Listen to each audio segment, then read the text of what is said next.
Full ലീവാണല്ലോ പിശാചിന്റെ. ഇബ്ലീസ് ലഅനത്തുല്ലാഹിലേക്ക് റമളാൻ മാസം full ലീവാണ്. അപ്പൊ നിങ്ങൾ പറയാം റമളാനിലും നടക്കുന്നുണ്ടല്ലോ ഉസ്താദെ അനർത്ഥങ്ങളൊക്കെ, പുള്ളിക്കാരൻ ലീവാണെങ്കിൽ പിന്നെ അതെങ്ങനെ നടക്കും? ഇപ്പൊ ഞാനൊരു പള്ളിയുടെ മെയിൻ ഇമാമാണ്. 3 ആഴ്ച എനിക്ക് പള്ളിയിൽ ഖുത്ബ ഓതാൻ വരാൻ പറ്റൂല, അല്ലെങ്കിൽ എനിക്ക് ഡ്യൂട്ടി ഇല്ല, ഞാൻ ലീവ് എടുക്കുകയാണ്. സെക്രട്ടറിയെ പറഞ്ഞ് ലീവ് എടുക്കുമ്പോൾ അതിന് പറ്റിയ ഒരാളിനെ കണ്ടെത്തിയിട്ട് ലീവ് എടുക്കുള്ളൂ. അതിന് പറ്റിയ ഒരാളിനെ ഏൽപ്പിക്കും. അപ്പൊ അസിസ്റ്റന്റ് ഉസ്താദ് ആണെങ്കിൽ പറയും ഉസ്താദ് നോക്കിക്കൊള്ളു, ഞാൻ ഒരു 3 ആഴ്ച ഉണ്ടാവൂല, ഞാൻ നടത്തിക്കൊണ്ടിരുന്ന കാര്യങ്ങളൊക്കെയാണ്, അത് നിങ്ങൾ ശ്രദ്ധിച്ചോളണം എന്ന് പറഞ്ഞിട്ടേ ഞാൻ പോകുള്ളൂ. ഇതുപോലെ ഇബ്ലീസ് കുറച്ച് ആൾക്കാരെ ഏൽപ്പിച്ചിട്ടാ മൂപ്പര് ചങ്ങലേക്ക് കയറി. റമളാൻ മാസം, പരിശുദ്ധ റമളാൻ മാസം ആവുമ്പോ ചങ്ങലക്ക് ഇടും പിശാചിനെ. അറിയാതെ കേബിളിന്റെ കണക്ഷൻ നിങ്ങൾ ഊരൂലേ? എന്തുകൊണ്ടാ? പിശാചിനെ ചങ്ങലക്ക് ഇട്ടത് കൊണ്ടാ. കറക്റ്റ് പെരുന്നാളിന്റെ പിറക്കി മുമ്പെടുത്ത് തിരിച്ചു വിട്ടു. എന്തുകൊണ്ടാ? ചങ്ങല അഴിച്ചു വിട്ടത് കൊണ്ട്. എങ്കിലും ഈ പരിശുദ്ധ റമളാൻ മാസത്തിന്റെ പകൽ സമയങ്ങളിൽ, രാത്രി സമയങ്ങളിൽ എന്തുകൊണ്ട് അനർത്ഥങ്ങൾ ചെയ്യാൻ നമുക്ക് തോന്നുന്നു എന്ന് ചോദിച്ചാൽ, ഇബ്ലീസ് കുറച്ച് ആൾക്കാരെ കാര്യങ്ങൾ ഏൽപ്പിച്ചിരിക്കും. അവരുടെ പേര് സാക്ഷാൽ ഇബ്ലീസ് എന്നല്ല. അവര് പള്ളി നിസ്കരിക്കാൻ വരും, കഞ്ഞി കുടിക്കാൻ വരും. ഇബ്ലീസ് പറയും കഴിഞ്ഞ വർഷത്തെ പോലെ ഈ വർഷവും 17-ാം രാവിലെ അടി ഉണ്ടാക്കുന്ന കാര്യം നിങ്ങൾ ഏൽപ്പിച്ചിരിക്കണം. ഏത് പള്ളിയിൽ വേണമെന്ന് പറഞ്ഞു കൊടുത്താൽ മതി, ഏത് സ്ഥലത്ത് വേണമെന്ന് പറഞ്ഞു. അങ്ങനെ കുറച്ച് ഇബ്ലീസിന്റെ അണികളുണ്ട് നമ്മുടെ നാട്ടിൽ. എല്ലാ സദസ്സിനും ഉണ്ടാകും, എല്ലാ മജ്‌ലിസിനും ഉണ്ടാകും. അവന്റെ പൂർണ്ണമായ പ്രവർത്തനങ്ങൾ ഏറ്റെടുത്തുകൊണ്ട് ജീവിക്കുന്ന ചില പൈശാചിക ബാധ ഏറ്റുപോയി അവരെ ഏൽപ്പിച്ചിരിക്കുകയാണ് കാര്യം. അല്ലെ? നിങ്ങൾ പറയില്ലേ അയാൾക്ക് മിണ്ടാതിരുന്നാ പോരായിരുന്നു, കഞ്ഞി ഒഴിച്ചു കൊടുത്തോണ്ടിരുന്ന സമയത്ത് അയാള് ഇന്നിത്തി മഞ്ഞ കൂടുതലാണല്ലോ എന്ന് പറയേണ്ട വല്ല കാര്യമുണ്ടോ? അതിലെ പാചകം ചെയ്താണ് ദേഷ്യം വന്നത്. ഈ ആളെ കൊണ്ട് പറയിപ്പിച്ചത് ഇബ്ലീസാണ്. പക്ഷേ ഇബ്ലീസ് റമളാൻ മാസം ലീവായതുകൊണ്ട് പുള്ളിയെ തന്നെ കാര്യങ്ങൾ ഏൽപ്പിച്ചിരിക്കുക. റമളാൻ മാസത്തിന്റെ ഫുള്ള് റെസ്റ്റ് കഴിഞ്ഞ് പെരുന്നാളിന്റെ പുറമാനത്ത് ഒതുക്കുമ്പോൾ ഇബ്ലീസ് ലഅനത്തുല്ലാഹി അലൈഹി തന്റെ കോട്ടെടുത്തിട്ട് കൊണ്ട് പ്രവർത്തനത്തിന് വേണ്ടി തിരിച്ച് പെരുങ്കുളത്ത് വരികയാ, മണനാക്കിൽ വരികയാ, ആറ്റിങ്കലിൽ വരികയാ, ചിറയൻകീഴ് വരികയാ. വരുമ്പോൾ ഇബ്ലീസ് ഞെട്ടിപ്പോയി. അല്ലാഹുവേ, അതാ കള്ളം കുടിച്ചോണ്ടാണ് അവനൊക്കെ തൊപ്പിയൊക്കെ വെച്ച് സെറ്റപ്പായിട്ട് നടക്കണം. പെരുന്നാളിനൊക്കെ പോയി വെള്ളയൊക്കെ കൊടുത്ത് വാപ്പാരെ കബറിലൊക്കെ പോയി ദുആ ചെയ്യണം. അവന്റെ വാപ്പാടെ കബർ ഏതെന്ന് പോലും അറിഞ്ഞുകൂടായിരുന്നു. പക്ഷെ ഇപ്പൊ വന്ന ഉസ്താദ് ഇങ്ങനെ പറഞ്ഞ് അവന്റെ തലയിലങ്ങോട്ട് ബ്രെയിൻ വാഷ് ചെയ്ത് അവന് വാപ്പാടെ കബർ പോയി ദുആ ചെയ്തു. ഇബ്ലീസിന് വലിയ അത്ഭുതം തോന്നും. ഇപ്രാവശ്യം അവൻ ടൂറിന് പോകുന്നില്ല, ഇപ്രാവശ്യം പെരുന്നാളിന്റെ കൂട്ടുകാരോടൊപ്പം അവൻ കള്ളുപിടിക്കുന്നില്ല, അനർത്ഥങ്ങളൊന്നും ചെയ്യുന്നില്ല. അങ്ങനെ ഇബ്ലീസിന് സങ്കടം തോന്നുമ്പോൾ അവൻ നിന്റെ മനസ്സിലേക്ക് പറന്നു വരും. ചെറുപ്പക്കാരാ, അവൻ നിന്റെ മനസ്സിലേക്ക് പറന്നു വരും. നിന്റെ കൂട്ടുകാരൻ വരികയാണ്. പെരുങ്കുളത്തുള്ള മണനാക്കിലുള്ള പ്രദീപും സുരേഷും സന്ദീപും ഒക്കെ വരികയാ. അവര് വന്നിട്ട് പറയുന്നു, എടാ ശുക്കൂറേടാ, സല്ലാറേടാ, മുനീറേടാ, സുധീറേ, നീ എന്തേ നമ്മൾ ഓണമാകുമ്പോ ഞങ്ങൾ നിനക്ക് പാർട്ടി നടത്തുന്നില്ലേ? ക്രിസ്മസ് വരുമ്പോ ഞങ്ങൾ നിനക്ക് പാർട്ടി നടത്തുന്നില്ലേ? എന്തുകൊണ്ടാണ് നിന്റെ ഒരു പെരുന്നാൾ വന്നിട്ട് നീ ഞങ്ങൾക്ക് പാർട്ടി നടത്താത്തത്? അവൻ പറയുന്നു, എടാ അത് നിങ്ങളോടുള്ള വെറുപ്പ് കൊണ്ടൊന്നും അല്ലടാ സുരേഷേ. പിന്നെ ഉസ്താദ് പ്രാവശ്യം പറഞ്ഞിരിക്കുന്നത് ശക്തമായ തീരുമാനമാണ് നമ്മൾ എടുത്തിരിക്കുന്നത്. അടുത്ത റമളാന് മുമ്പ് ഞാൻ മരിച്ചു പോയാൽ എനിക്ക് ആരുമില്ലടാ സുരേഷേ, നീ ഒന്ന് റീത്ത് വെച്ചെന്ന് പറഞ്ഞുകൊണ്ട് എനിക്കൊന്നും കിട്ടാനൊന്നും പോകുന്നില്ല. അതുകൊണ്ട് ഞാൻ മറ്റേ പരിപാടിയൊക്കെ നിർത്തിയിരിക്കുകയാണ്. പഴയ പരിപാടിയൊന്നുമില്ല. 27-ാം രാവിലൊക്കെ കരഞ്ഞു ദുആ ചെയ്ത് ഭയങ്കര തീരുമാനം. അപ്പൊ യവൻ പറയടാ, നീ കൂടെ വന്ന് കുടിക്കണമെന്നൊന്നുമില്ല, നീ പൈസ തന്നാ മതി, അതൊരു സന്തോഷമല്ലേടാ. അങ്ങനെയാണെങ്കിൽ ശരി, ഒരു 1000 രൂപ അവന്റെ വകയായിട്ട്. ഇബ്ലീസ് പറയടാ, സാഹോദര്യം എന്ന് പറഞ്ഞാൽ ഇസ്ലാമിൽ വളരെ അത്യാവശ്യം.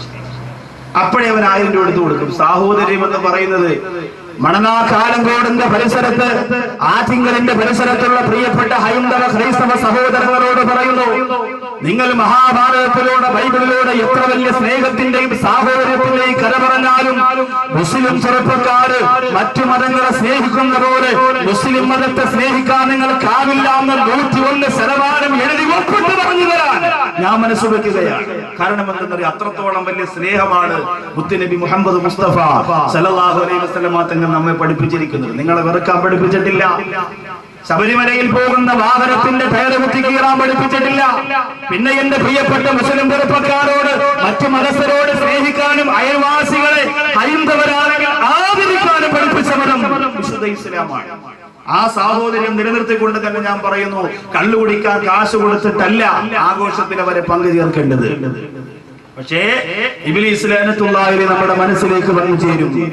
ആ സമയത്ത് നമുക്ക് സർവ്വതും നഷ്ടപ്പെട്ടു പോവുകയാ, നമ്മുടെ പിടിവിട്ടു പോകുകയാ. തൊപ്പിയിട്ടവൻ അറിയാതെ തൊപ്പിയൂടുകയാണ്, ദാടി വെച്ചവൻ അറിയാതെ ദാടി മടിക്കുകയാണ്, നിസ്കാരം തുടങ്ങിയവൻ അറിയാതെ നിസ്കാരം നിർത്തുകയാണ്.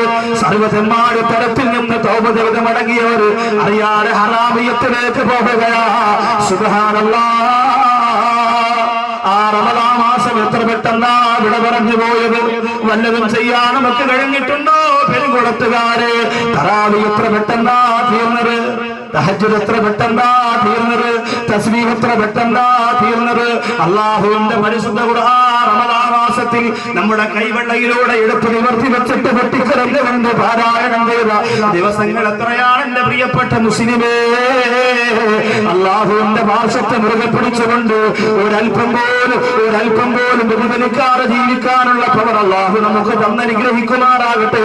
അതുകൊണ്ട് ചെറുപ്പക്കാരാ തീരുമാനിക്കുക, 2 മണിക്കൂർ കൊണ്ട് നിങ്ങൾക്ക് മുന്നിൽ സമ്മാനിക്കുന്ന ഈ വിഷയം കേട്ടുകൊണ്ട് നിങ്ങൾ നല്ലതുപോലെ ഇത് അംഗീകരിക്കാൻ നിങ്ങൾ ഒരുക്കമാണെന്ന് പറഞ്ഞാൽ ഉറപ്പോടുകൂടി ഞാൻ പറയുകയാണ്, നീ മരിക്കുമ്പോ അല്ലാഹുവിന്റെ മാലാഖമാര്, റഹ്മത്തിന്റെ മാലാഖമാര് പെരുങ്കുളത്തുള്ള നിന്റെ വീട്ടിന്റെ അകത്തിറങ്ങി വരും. ചെറുപ്പക്കാരാ, ഉറപ്പുള്ള കാര്യമാണ്.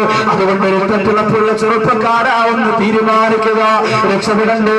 എത്ര വലിയ അഴുക്കുകാരിൽ കിടന്നവനാകട്ടെ, എത്ര വലിയ മോശത്തരങ്ങൾ ചെയ്തവരാകട്ടെ, എത്ര വലിയ വൃത്തികേടുകൾ ചെയ്തവരാകട്ടെ, അവർക്ക് അല്ലാഹു പടച്ചതമ്പുരാൻ ഹിദായത്തിന്റെ വഴി വെച്ചുകൊണ്ട് കാത്തിരിക്കുമ്പോ അതെനിക്ക് വേണ്ടെന്ന് പറഞ്ഞുകൊണ്ട് ഹറാമിയത്തിലേക്ക് വീണ്ടും തിരിച്ചു പോവല്ല ചെറുപ്പക്കാരാ. ആരായിരുന്നു ചെറുപ്പക്കാരാ? വഹശി എന്ന് പറയുന്നയാള് നബി സല്ലല്ലാഹു അലൈഹി വസല്ലമ തങ്ങൾ ഏറെ ഇഷ്ടപ്പെട്ടിരുന്ന ഹംസ റളിയല്ലാഹു തആല അൻഹുവിനെ ഉഹുദിന്റെ രണാങ്കണത്തിൽ വെട്ടി എറിഞ്ഞു പോയയാളാ. ഹംസ റളിയല്ലാഹു അൻഹുവിന്റെ കൈ വെട്ടിയെടുത്ത, ഹംസ റളിയല്ലാഹു അൻഹുവിന്റെ കാല് വെട്ടിയെടുത്ത, ഹംസ റളിയല്ലാഹു അൻഹുവിന്റെ തല വെട്ടിയെടുത്ത, ഹംസ റളിയല്ലാഹു അൻഹുവിന്റെ നെഞ്ചു കുത്തിക്കീറിയിട്ട് കരള് പുറത്തെടുത്തിട്ട് എന്തെന്ന് പറയുന്ന പെണ്ണിന്റെ അടുത്ത് കൊണ്ട് കൊടുത്തിട്ട് ശവച്ചരച്ച് പൊട്ടിക്കളയാൻ ഒത്താശ ചെയ്തു കൊടുത്ത വഹശി എന്ന് പറയുന്ന മനുഷ്യൻ മുത്ത് നബി മുഹമ്മദ് മുസ്തഫ സല്ലല്ലാഹു അലൈഹി വസല്ലമ തങ്ങളുടെ മുമ്പ് വന്ന് ഇസ്ലാമരം സ്വീകരിച്ചില്ലേ ചെറുപ്പക്കാരാ? ഉന്നതമായ സ്ഥാനത്തിലേക്ക് വഹശി എത്തിയില്ലേ ചെറുപ്പക്കാരാ? അതുകൊണ്ട് കള്ളു കുടിച്ചു പോയി അല്ലാ, പലിശ വാങ്ങിപ്പോയി അല്ലാ, വ്യഭിചരിച്ചു പോയി അല്ലാ, നിന്നിലേക്ക് എടുക്കാൻ എനിക്ക് യോഗ്യതയില്ലെന്ന് പറഞ്ഞ് പിന്തിരിയാറ് അല്ലാഹുവിന്റെ മുമ്പ് വന്ന് പൊട്ടിക്കരയണം ചെറുപ്പക്കാരാ. നാളിതുവരെ അല്ലാഹു ചെയ്ത അനുഗ്രഹങ്ങൾക്ക് നന്ദി കാണിക്കുന്നവരായി വനിശബാബിഹി ഫീമാ അഫ്നാ. അല്ലാഹു നിനക്ക് തന്ന യുവത്വമെങ്ങനെ ചിലവഴിച്ചെന്ന് ചോദിക്കുമ്പോ അഭിമാനത്തോടെ നിന്റെ ദീനിനു വേണ്ടി പ്രവർത്തിക്കാൻ, പള്ളിയിൽ വന്ന് നിസ്കരിക്കാൻ, പാവപ്പെട്ടവരെ സഹായിക്കാൻ, അനാഥ മക്കളെ തലോടാൻ, നാട്ടിലുള്ള ദീനീപരമായ പ്രവർത്തനങ്ങളുമായി ബന്ധപ്പെടാൻ അല്ലാഹു എഴുതിയിരുന്ന ചെറുപ്പക്കാലത്തെ ചെലവഴിച്ചു എന്ന അഭിമാനത്തോടെ പറയാ. എന്റെ മുമ്പിലിരിക്കുന്ന ചെറുപ്പക്കാരാ, നിനക്ക് സാധിക്കണം കേട്ടോ. കണ്ണുകെട്ടി കാണുമ്പോ, പെണ്ണിന്റെ സൗന്ദര്യം കാണുമ്പോ, സിനിമയുടെ മോഡൽ മാറുമ്പോ എല്ലാം മറന്നതിന്റെ പിന്നാലെ മണിക്കൂറുകൾ ചെലവഴിക്കുന്ന ചെറുപ്പക്കാരെ ചിന്തിക്കുക. ഇന്ന് മരണപ്പെട്ടോ പൊന്നുപോലെ നാളെ ഈ സമയത്ത് നീ കിടക്കുന്നതിന്റെ പള്ളിയുടെ ഖബർസ്ഥാനിലാണ്. വള്ളക്കടവ് പള്ളിയിൽ 29-ാം രാവിന്റെ ഏത്തിക്കാതിരിക്കുന്നു. അവസാന 10 ദിവസവും ആയിരക്കണക്കിന് ചെറുപ്പക്കാർ ഏത്തിക്കാതിരിക്കാനുമുണ്ട്. 29-ാം രാവിന്റെ ഈ വർഷം ലൈലത്തുൽ ഖദറിന് സാധ്യത കൂടുതലുണ്ടായിരുന്ന ദിവസമാണ് 29-ാം രാവ്. അല്ലാഹുവേ, ആ 29-ാം രാവിന്റെ പൊട്ടിക്കരണ്ടുകൊണ്ട് വാടക്കുമ്പോ ഒരു പ്രിയപ്പെട്ട ചെറുപ്പക്കാരൻ മുമ്പിൽ വന്ന് തൊപ്പിയിട്ടിരിക്കുകയാ. ആരാകുന്നവരെന്നറിയുമോ? വർഷങ്ങൾക്ക് മുമ്പ് പ്രിയപ്പെട്ട ചെറുപ്പക്കാരൻ ഹൈന്ദവനായിരുന്നു. ഹൈന്ദവനായ ചെറുപ്പക്കാരനാണ്. റമദാൻ മാസം 4-ാമത്തെ ദിവസമായപ്പോ എന്റെ റൂമിലേക്ക് കടന്നു വന്നുകൊണ്ട് അശ്ഹദു അല്ലാ ഇലാഹ ഇല്ലല്ലാഹ് വഅശ്ഹദു അന്ന മുഹമ്മദ റസൂലുള്ളാഹ് എന്ന് ഷഹാദത്ത് കലിമ പറഞ്ഞുകൊണ്ട് മുസ്ലിമായി പെരുങ്കുളത്തെ ചെറുപ്പക്കാരാ, ഇസ്ലാമിലേക്ക് കടന്നു വന്ന പെരുങ്കുളത്തെ ചെറുപ്പക്കാരാ, അവൻ തൊപ്പിയിട്ടുകൊണ്ട് പൊട്ടിക്കിടന്ന് 29 രാവിന്റെ പ്രധാനമായപ്പോ എന്റെ മുമ്പ് വന്നിരുന്ന് പൊട്ടിക്കിടന്നുകൊണ്ട് പറഞ്ഞു, സ്ഥാറ് ഞാൻ ഒരുപാട് തെറ്റ് ചെയ്തു പോയിട്ടുണ്ട്, ഒരുപാട് മോശത്തരങ്ങൾ ചെയ്തു പോയിട്ടുണ്ട്. അല്ലാഹു പടച്ചതമ്പുരാനെ അനുഗ്രഹിച്ചുകൊണ്ട് ഞാനൊരു മുസ്ലിമായി അത് നിലനിൽക്കാൻ വേണ്ടി ദുആ ചെയ്യണമെന്ന് പറഞ്ഞെങ്കിൽ പെരുങ്കുളത്ത് വന്ന 10,000 ചെറുപ്പക്കാരുണ്ടെങ്കിൽ അത്രയും ചെറുപ്പക്കാരുടെ ഈമാനവന്റെ ഈമാനിന് തുല്യമാകുമോ ചെറുപ്പക്കാരാ? നമ്മൾ എന്താ ചെയ്യുന്നത്? നമുക്ക് നിബിധനമെന്ന് പറഞ്ഞാൽ ചാപ്പാടെടുക്കാൻ മാത്രമുള്ളതാ, റമദാനെന്ന് പറഞ്ഞാൽ കറങ്ങി നടക്കാൻ മാത്രമുള്ളതാ, പെരുന്നാളെന്ന് പറഞ്ഞാൽ അടിച്ചു വിളിക്കാൻ മാത്രമുള്ളതാ. കൽബ് പൊട്ടിക്കിടന്നു പോയ ഒരു റക്അത്ത് നിസ്കാരം നിനക്ക് പടച്ചോറ് കൊടുക്കാൻ പറ്റിയിട്ടുണ്ടോ? എന്റെ മുമ്പിൽ നിൽക്കുന്ന ചെറുപ്പക്കാരാ, ഇന്നത്തെ രാത്രി മുതൽ മാറ്റം വേണം ചെറുപ്പക്കാരാ, ഇന്നത്തെ രാത്രി മുതൽ മാറ്റം വേണം മുസ്ലിം ചെറുപ്പക്കാരാ. ഇന്നലെ വരെ ജീവിച്ചതുപോലെ അല്ല, വല്ലാഹി വല്ലോ, ഇന്നലെ വരെ ജീവിച്ചതുപോലെയല്ല. ഇന്നലെ വരെ എന്റെ മൊബൈലിനകത്തുള്ള അനിസ്ലാമികമായ പ്രവർത്തനങ്ങൾ വിടുന്നത് ഇന്നത്തെ രാത്രിയിൽ ഞാൻ ഡിലീറ്റ് ചെയ്ത് കളയുകയാ. ഇന്നലെ വരെ കണ്ടുകൊണ്ടിരുന്ന സർവ്വ ഹറാമിയത്തുകൾ ഇന്നത്തെ രാത്രി കണ്ട് അവസാനിപ്പിക്കുകയാ. ഇന്നലെ വരെ ഏതൊക്കെ പെൺകുട്ടികളുമാണ് ഫോണിലൂടെ സമ്പർക്കം നടത്തിയിട്ടുണ്ടോ അതെല്ലാം ഇന്നത്തെ രാത്രി കൊണ്ട് അവസാനിപ്പിക്കുകയാ. ഇന്നലെ വരെ ഏതൊക്കെ നിസ്കാരങ്ങൾ നഷ്ടപ്പെട്ടു പോയിട്ടുണ്ടോ അതെല്ലാം അവസാനിപ്പിക്കുകയാ. ഇനി ഒരു വക്കത്തെ മുടക്കൂല അല്ലോ, ഇനി ഒരു ഹറാമ് ചെയ്യൂല അല്ലോ, ഇനി മുക്കളില്ലാതെ ഉറങ്ങൂല അല്ലോ, ഇനി സ്വലാത്തുകളില്ലാതെ ഉറങ്ങൂല അല്ലോ.